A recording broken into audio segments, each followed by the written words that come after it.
Welcome to my YouTube channel new Veera Vidyapeeth 2.0। तो start करते हैं आज की क्लास को। जैसा कि आपको विदित होगा कि इसके पहले वाली क्लास में हम ब्राह्मण साहित्य के बारे में बताए थे और ऋग्वेद, यजुर्वेद, सामवेद और अथर्ववेद, इन चारों वेदों के बारे में आपको बताए थे। इसकी अगली कड़ी में आज स्टार्ट करते हैं ऋग्वैदिक काल या पूर्व वैदिक काल जिसको कहते हैं। इसके भौगोलिक विस्तार, आर्थिक क्षेत्र, धार्मिक और राजनीतिक सामाजिक जीवन कैसा था इनका। तो स्टार्ट करते हैं भौगोलिक विस्तार।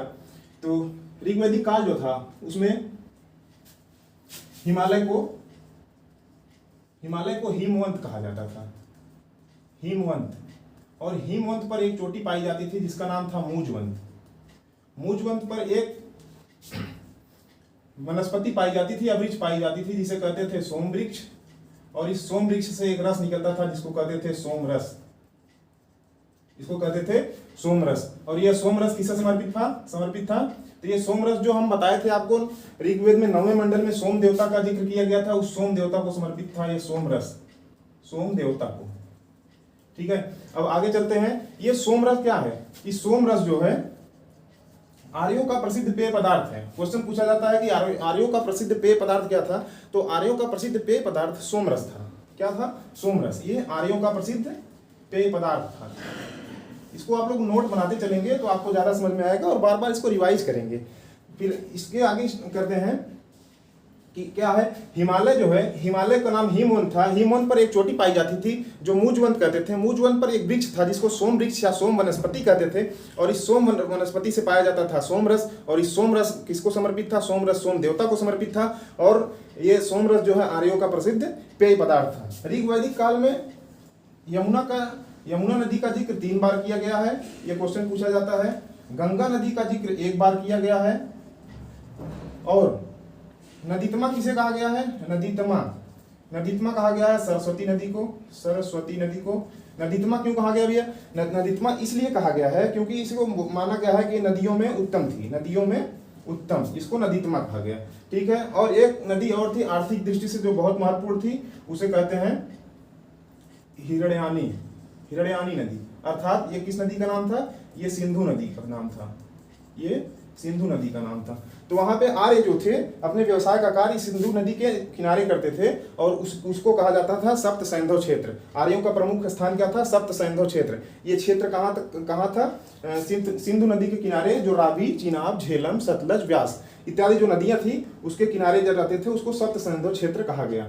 इस प्रकार से इसका भौगोलिक विस्तार हम कह सकते हैं कि उत्तर में हिमालय तक था, पश्चिम में अफगानिस्तान के पूर्वी हिस्से तक, पूर्व में यमुना के आसपास के किनारे का और दक्षिण में सिंधु नदी के आसपास था। फिर इसके आगे चलते हैं, इसको आप लोग नोट कर लीजिएगा। दूसरा है आर्थिक। इनका आर्थिक जीवन कैसा था। तो आर्थिक जीवन इनका जो था वो पशुपालन पर आधारित था।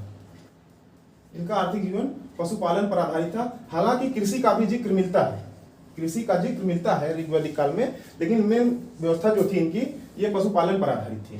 कृषि का जिक्र मिलता है और 24 बार कृषि शब्द का उल्लेख ऋग्वैदिक काल में किया गया है। क्वेश्चन अगर आएगा कि कितनी बार उल्लेख किया गया है, तो ऋग्वैदिक काल में 24 बार उल्लेख किया गया है। ठीक है। और आगे चलते हैं। इनका पशुपालन ये हो गया। इसके पहले ऋग्वेद के पहले मंडल में बताया गया है कि अश्वनी ने मनु को हल चलाना सिखाया था। ये किस मंडल में है? ये पहले मंडल में किया गया है। घोड़े का उल्लेख इसमें 275 बार मिलता है, 215 बार घोड़े का उल्लेख मिलता है। और गाय का उल्लेख मिलता है 176 बार।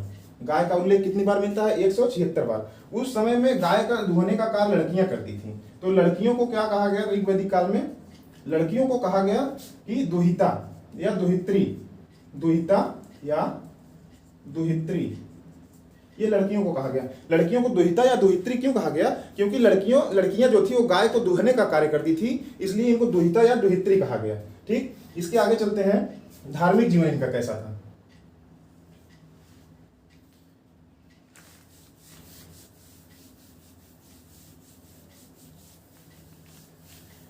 इनके धार्मिक जीवन के बारे में जानते हैं। तो धर्म के बारे में इनके सबसे 33 देवता सब बताए गए हैं ऋग्वैदिक काल में। 33 देवता में सबसे महत्वपूर्ण देवता जो है वो इंद्र को बताया गया है।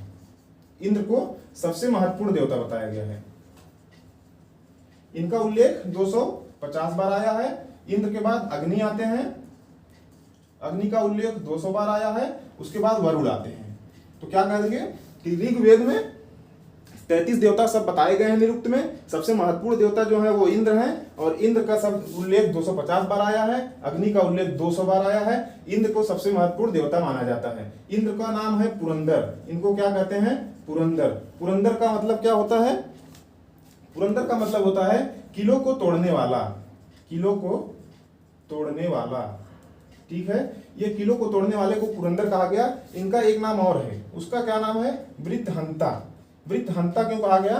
तो कहा जाता है कि एक दानव था जिसका नाम वृत्र था। एक बार वह बादल को पकड़ लेता है और बादल को पकड़ के रखता है, बारिश नहीं होने देता है, तो अकाल पड़ जाती है। अकाल पड़ जाने के कारण ये इंद्र गुस्सा हो जाते हैं। गुस्सा होकर निकलते हैं अपने खंजर वंजर लेके और वृत्त को वहीं लेके चित्त कर देते हैं। इसलिए इनका नाम वृत्रहंता कहा गया, मतलब चित्त करने का। वृत्त को वहीं मार डालते हैं और उस मारने के बाद धरती पर वर्षा करवाते हैं, इसलिए इन्हें वृत्रहंता कहा गया। और इंद्र को कहते हैं वर्षा का भगवान या बादल का भगवान, ठीक है। वर्षा के देवता कहते हैं इंद्र को, वर्षा का देवता भी कहते हैं, ठीक। इसके आगे चलते हैं। इनके धार्मिक जीवन के बारे में जब आप अच्छे से जानेंगे तो यह पता चलता है कि इनमें देवताओं की तुलना में देवियों का महत्व कम था। देवता की तुलना में देवियों का महत्व कम था। देवियों का महत्व कम था, लेकिन फिर भी एक देवी का उल्लेख मिलता है जिसको उषस कहते हैं। उषस कहते हैं। उषस किसे कहते हैं? ये लोग मानते थे कि ये प्रातः काल की देवी है। ऋग्वैदिक काल के लोग मानते थे ये प्रातः काल की देवी है, ठीक। इसके बाद आता है इनका राजनीतिक जीवन। इस चीज को आप याद रखेंगे। सबसे महत्व जो देवता का था इंद्र का था। इंद्र का उल्लेख 250 बार होता है और अग्नि का 200 बार होता है। इनके एक देवता वरुण है और एक देवता जो है 9वें मंडल में हम बताए थे ऋग्वेद के, सोम देवता है। सोम देवता को भी इनका महत्व मानते हैं ऋग्वैदिक काल में, जिसके लिए बताया गया था कि सोम वृक्ष जो निकला था अभी बताया। उसके आगे चलते हैं इनका राजनैतिक जीवन। अब राजनैतिक जीवन में क्या था? राजतंत्र था। इनका राजनैतिक जीवन राजतंत्रात्मक प्रशासन था। राजतंत्रात्मक प्रशासन था मतलब राजा का बेटा राजा होगा, वंशानुगत होता था। ये आर्य जो थे एक दूसरे में कबीले में लड़ते रहते थे। इनके लड़ने का क्या कारण था कि ये एक दूसरे के कबीले पर आक्रमण करते थे और राजा कबीलों को बचाता था। इनका कारण ये था कि उस टाइम पे मुद्रा का प्रचलन नहीं हुआ था, सिक्कों का प्रचलन नहीं था, तो जिसके पास जितनी गाय होती थी वो उतना बलवान और शक्तिशाली माना जाता था। तो ये लोग एक दूसरे के कबीले पर गाय को लूटने के लिए आक्रमण किया करते थे, ठीक। और सबसे बड़ा आक्रमण इनका माना जाता है ऋग्वेद के 7वें मंडल में जो है दिया गया है दासराग युद्ध, दासराग युद्ध का। इसमें कहा गया है आर्य और अनार्य, 5 राजा आर्य थे और 5 अनार्य थे, मतलब आर्य नहीं थे। और ये किससे लड़े थे? भरतों के जो पुरोहित थे सुदास से, सुदास, इनसे इनका युद्ध हुआ था, दासराग युद्ध का। तो कहते हैं आर्य और अनार्य के पुरोहित जो आए ये कहे गए विश्वामित्र, विश्वामित्र, और इनके जो पुरोहित आए सुदास के ये वशिष्ठ थे, वशिष्ठ। तो क्या पता चलता है कि ये लोग गायों के आक्रमण के लिए, गायों को लूटने के लिए एक दूसरे के कबीले पर आक्रमण करते थे। राजा उनका देखभाल करता था, उसको बचाता था।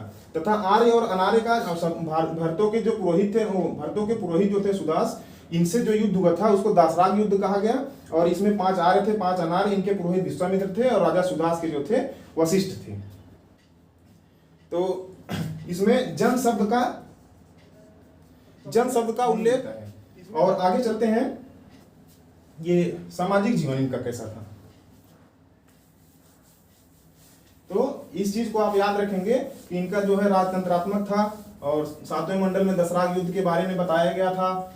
और ये एक दूसरे के कबीले पर गायों के लिए आक्रमण करते थे, क्योंकि सिक्कों का प्रचलन नहीं था तो वस्तु विनिमय का साधन जो था वो गाय थी। जिसके पास जितना गाय होता था वो उतना बलवान था, तो एक दूसरे के राज्य पर आक्रमण किया करते थे।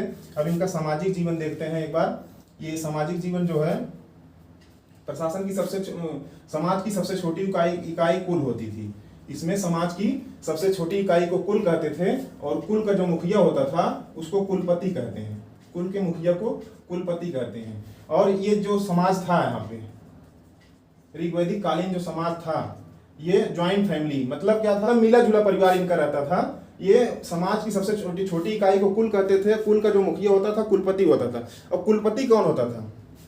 तो आप जैसे आजकल प्रचलित है घर में कि घर में अगर पापा हैं, चाचा हैं, दादा हैं, दादी हैं, तो उस टाइम पे भी सबसे परिवार का जो सबसे बुजुर्ग व्यक्ति होता था उसको कुलपति नियुक्त करते थे, और 3-4 परिवार मिलके एक साथ रहते थे जो समाज में। इससे पता चलता था इनकी फैमिली जो थी उस टाइम की ज्वाइंट फैमिली थी। और इसके आगे चलते हैं कि ये पितृ समाज था, मतलब पितरात्मक समाज था, पुरुषों का पुरुष प्रधान समाज था, पुरुष प्रधान समाज।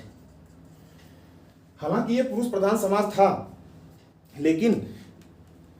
लेकिन महिलाओं की स्थिति भी बहुत बुरी नहीं थी। महिलाओं की स्थिति ठीक थी समाज में। कैसे पता चलता है? क्योंकि इस समाज में बाल विवाह प्रचलित नहीं था, बाल विवाह नहीं होता था, और सती प्रथा नहीं थी,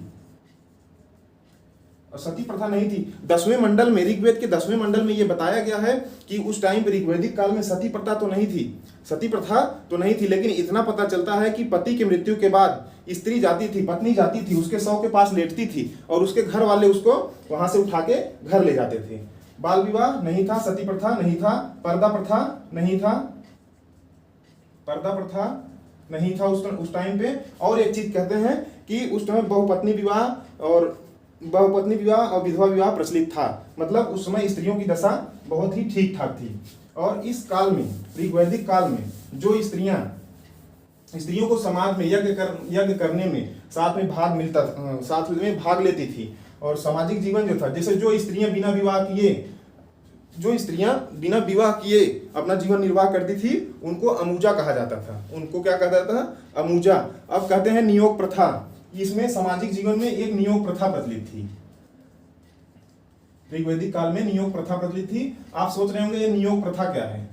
तो वे वैसी स्त्रियां जिनको संतान नहीं होता था, वो संतान प्राप्ति के लिए अपने देवर के साथ यौन संबंध स्थापित कर सकती थी।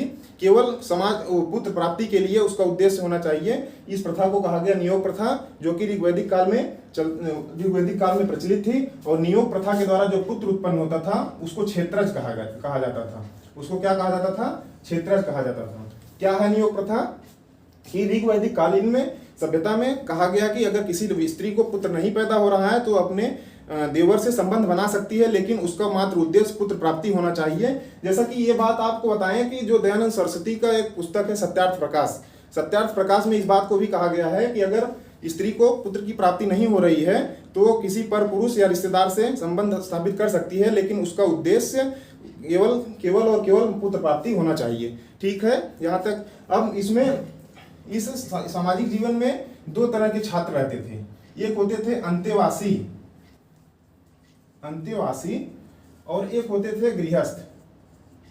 छात्रों का जीवन में अंतेवासी क्या था? आज भी अगर आप हिंदी पढ़ने जाएंगे तो वन वर्ड सब्स्टिट्यूशन जो आता है, एक वन वर्ड सब्स्टिट्यूशन में पूछा जाता है कि जो छात्र कहीं पर रह कर पढ़ता है उसको क्या कहते हैं? उसको अंतेवासी कहते हैं। अर्थात जो कहीं जा करके पढ़ते थे गुरुकुल में उनको अंतेवासी कहा जाता था, और जो घर पर रहकर पढ़ते थे उनको गृहस्थ कहा जाता था।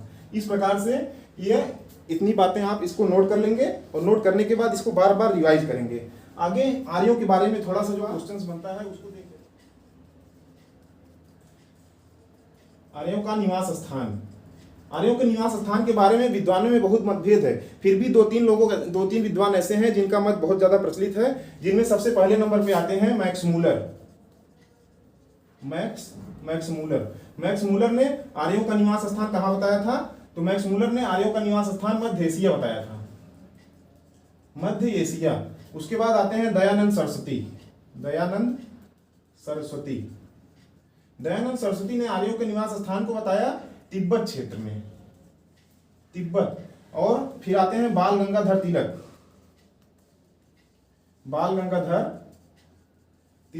तो तिलक जी जो है बताते हैं आर्कटिक क्षेत्र को। तो इन तीनों में से ये बहुत इंपॉर्टेंट है, इनको आप अपने ध्यान में रखेंगे। ये मैक्स मूलर कहाँ का निवासी था इसके बारे में कहानी बताते हैं। मैक्स मूलर जो था ये रहने वाला जर्मनी का निवासी था, और जर्मनी से ये ज़्यादातर समय बिताया था, जर्मनी में इसका जन्म हुआ था, ज़्यादा टाइम बिताया था इंग्लैंड में। लेकिन ये आज उस टाइम पे भारतीय संस्कृति से इतना ज़्यादा प्रभावित हुआ था कि अपना नाम मोक्ष मूलर रख लिया था। क्या रखा था? मोक्ष मूलर। इस चीज को याद रखिएगा कि देखिए प्राचीन काल में जो विद्वान थे वो हमारी भारतीय संस्कृति से प्रभावित हो जाते थे, लेकिन आज हम लोग अपनी भारतीय संस्कृति को भूलते हुए वेस्टर्न कल्चर को फॉलो कर रहे हैं, तो इस तरह से आप समझ सकते हैं कि उस टाइम हमारे भारतीय संस्कृति की क्या महत्व रही होगी। तो इस तरह से आज हमारा उत्तर वैदिक कालीन जनजीवन समाप्त हुआ। राजनीतिक, धार्मिक, आर्थिक और भौगोलिक विस्तार भी बता दिए। फिर अगले वीडियो में दोस्तों बताएंगे, उसमें पूर्व वैदिक काल का हो गया, अब आगे उत्तर वैदिक काल का बताएंगे, उसके बाद जैन धर्म और बौद्ध धर्म के बारे में बताएंगे। तो दोस्तों अगर मेरी ये सीरीज पसंद आ रही हो तो इसको लाइक, सब्सक्राइब और शेयर करें अपने दोस्तों के साथ, और खुश रहिए, मस्त रहिए, परिवार का ध्यान रखिए, व्यस्त रहिए।